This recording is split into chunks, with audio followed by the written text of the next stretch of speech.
Hello, digital world into the on-site participants of PAARLNET Convention. Magandang araw po sa ating lahat. Unang-una, thank you for inviting me.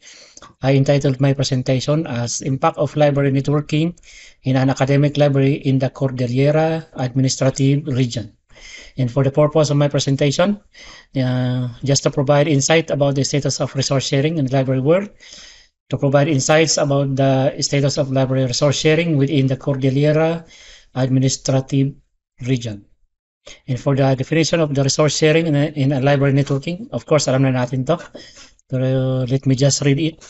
Sa context ng libraries and information management, it refers to the practice of libraries, institutions, or organizations cooperating to make the resources such as books, journals, digital materials, and expertise available to a broader user base.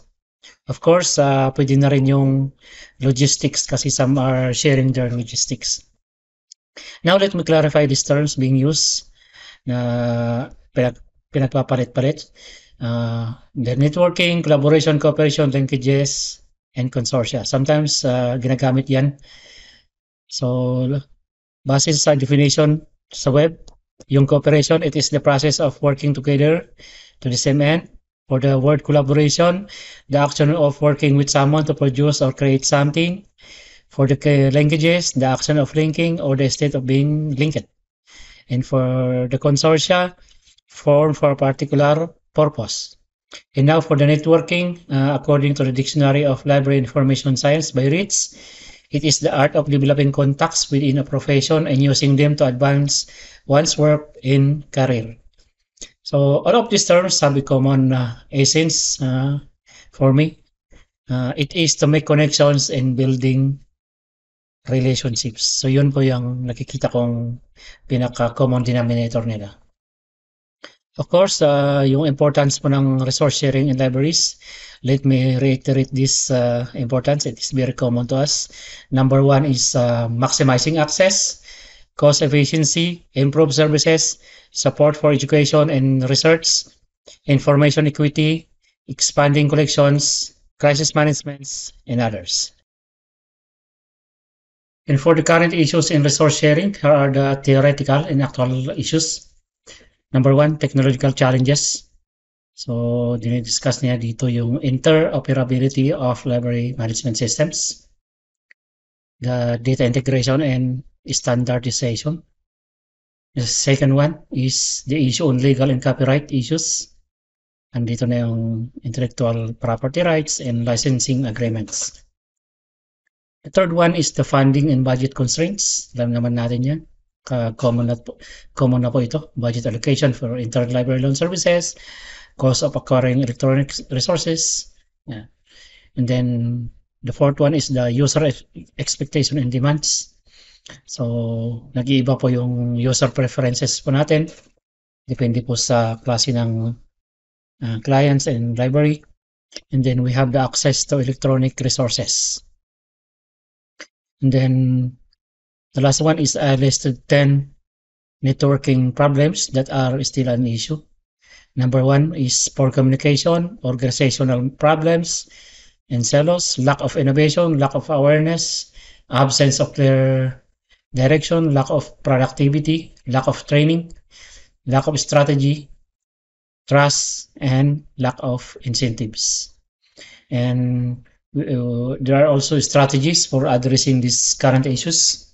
For the technological solutions, we can develop a common protocol and standards, like for example, the MARC and Dublin Core, and then the integration of discovery services. Then the second one, for the legal and copyright solutions, we can resort to Creative Commons and open access initiatives, and also negotiating favorable licensing agreements. For the funding and budgetary solutions, we can have a collaborative resource acquisition, either interagency or interdepartment. And then we also have cost-sharing models, yung collaborative subscriptions, also ito sa mga universities. And for the meeting user expectation issues, we can resort to a user-centric service models. It is more of understanding the needs of our clients. User education and outreach, I think ito yung mostly na ginagawa natin sa profession. And then the last one is situational approach natin. There are a lot of management solutions and options out there that we might be using. For example, the lock-in workshop, benchmarking, improving process, consulting experts, and others, depending on the situation na pwedeng i-adapt ng every institution. Number 4 in my outline, I think this is the heart of my presentation, the status of library networking in the CAR region. All I can say is some big academic libraries benefited from networking, while other libraries are enjoying small collaborations from library lovers individuals. And let me elaborate and share our experiences with Belgian universities. We call this cooperation, we call it the BLIR, PIUC, BSU, SLU, or Philippine Inter-University Cooperation between Benguet State University and St. Louis University. It is a Belgian premise Belgian universities grant, and I think it is one of the biggest cooperation grant amounting to 15 million for the Benguet State University Library. So these are the 10-year impact of the cooperation. So nakaroon po siya ng increase in print volumes, multimedia, and e-resources collections. Nakaroon din po ng facility upgrading like computers, book alarm system, servers, CCTV, furnitures. And then this is, I think, the most visible one, the automation of the library as a whole. So nagkaroon po ng system acquisition of servers, training, ICT infrastructure. So lahat-lahat po yun, yung cooperation po ang nag-funding. Also, the staff development, 8 librarians have been able to travel to Europe, particularly Belgian universities, para doon mag-training for at least 2 to 3 months. And then 3 librarians also finished their master's degree just because of the cooperation. Nagkaroon din po ng enhanced library services and usage because of that impact of the grant. And then some librarians experience exposure to share best practices in national and international congresses. The school is now also relatively easier to seek and win grants from the years of experience. So, meron yung spirit of all connections, so mas madali silang makakonect na ngayon.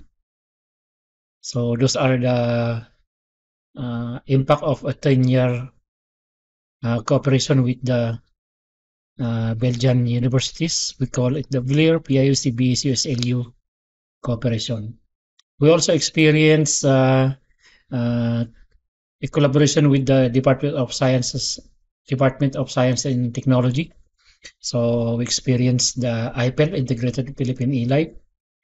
We also benefited from that, and now we are part also of the DOST collaboration, DOST PICARD project. We call it the ASEL, or the Augmenting and Strengthening the e-library services in the regional consortia-based agencies. Ito po yung, it's more of the ANR, or Agriculture and Aquatic Natural Resources Digitization and Automation initiatives. BSU Library is also partnering with the DSWD. We call it the DSWD PAARLNET, or the Social Welfare Development Learning Network. Ito po yung it is a network of experts to support the DSWD programs. There are also other collaborations before and that existed and have an impact also. but it is for renewal.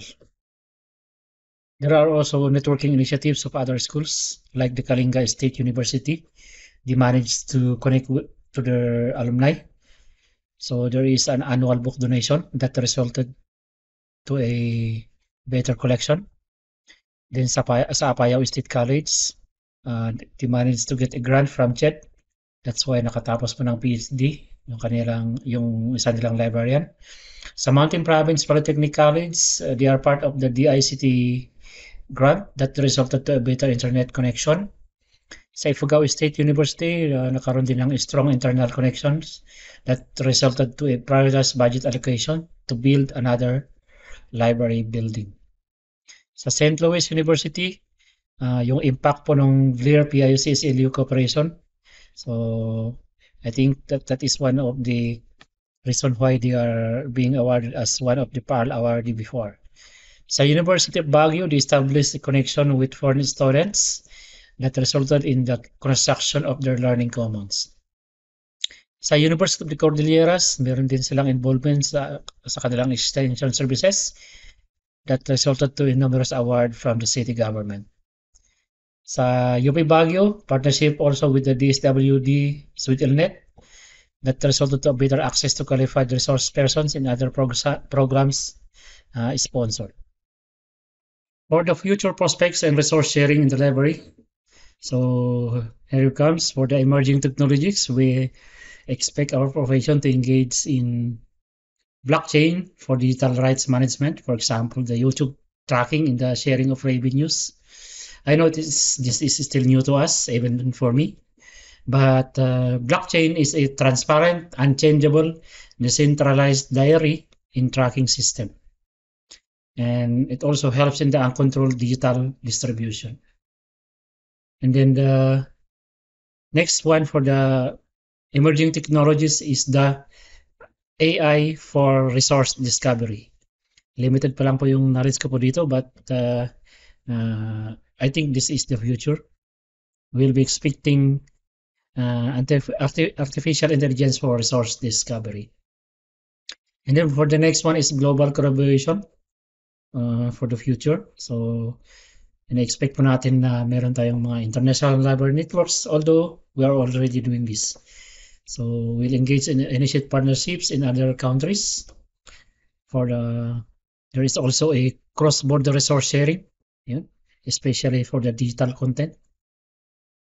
And then we have the open access and open science. I think we are already practicing this one.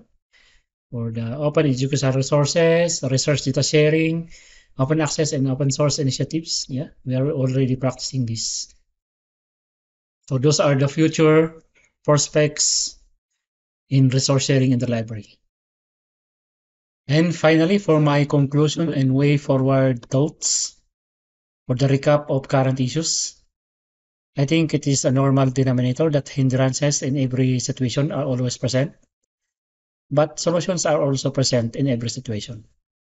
For my optimism for the future of resource sharing, for me it is easy to engage in networking if it is a requirement. Like for example, requirements for the accreditations, web and university ranking, and budgeting. We also consider the cross-border and digital trend because no library is complete and sustainable, so we need to network. And lastly, we need to realize the importance of continuous adaptation and collaboration in library networking. So that ends my presentation. Thank you so much, PAARL, for this opportunity. And again, thank you for the award during the pandemic.